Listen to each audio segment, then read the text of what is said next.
काल एक बुधवार चौकामध्ये एक वेडी वाकडी गाडी चालवत एक इसम आला, त्याला बाजूला घेण्यात आलं एका कर्मचाऱ्याकडून वाहतूक नियमन करत असताना.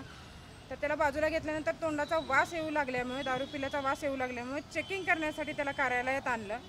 कार्यालयात आणल्यानंतर थोडा तो गोंधळ घालत असल्यामुळे मशीनला ब्रीथ अनालायझरला फुकत नसल्यामुळे त्याला शांत करण्यासाठी बाजूला उभं राहा, मॅडम आल्यानंतर त्याच्याशी बोला असं म्हणलं. बाजूला पाचूळ भरतो म्हणून तो गेला आणि त्या दरम्यान तो पेट्रोल घेऊन आणि लायटर घेऊन आला. हवालदार समीर सावंत हे त्याचे ब्रीथ अनालायझर घेत होते. त्याचा राग मनात धरून त्याने त्यांच्या अंगावरती पेट्रोल टाकलं, तुला जाळतो असं बोलला. त्या दरम्यान आम्ही सुद्धा स्वतः अडवण्यास गेलो असता त्यांनी आमच्याही अंगावर पेट्रोल टाकलेलं आहे.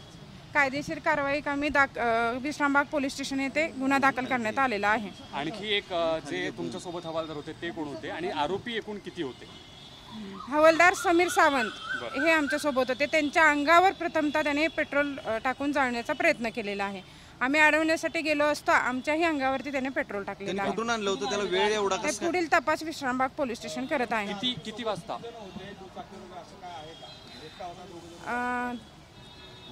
आता ते पुढील तपासामध्ये निष्पन्न बाबी होतील निश्चितच.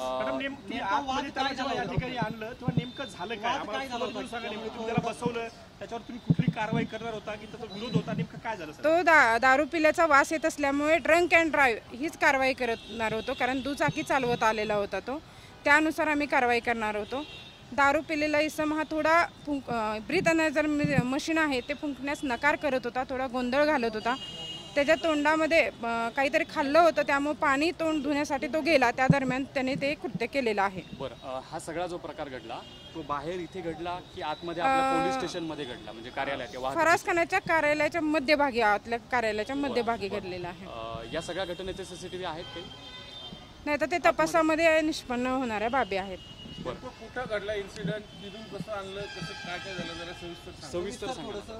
ऍक्च्युली आता त्या तपासाच्या बाबी आहेत. भविष्यात म्हणजे त्या तपासामध्ये घडलेली घटना ही फराज खाना कार्यालयाच्या मध्यभागी साधारणतः 6:30च्या दरम्यान घडलेली घटना आहे. खरं तरी दुर्दैवी घटना, अशा प्रकारची घटना व्हायला नाही पाहिजे होती. तुमची अवस्था करते त्यावेळेस काय होती? कारण अचानक असा एखादा माणूस पेट्रोल टाकतो वगैरे पोलीस स्टेशनमध्ये घडलंय. ऍक्च्युली घडलेली घटना आहे, त्या अनुषंगाने गुन्हा दाखल केलेला आहे आणि फराज खानाच्या कार्यालयाच्या मध्यभागी घडलेले आहे.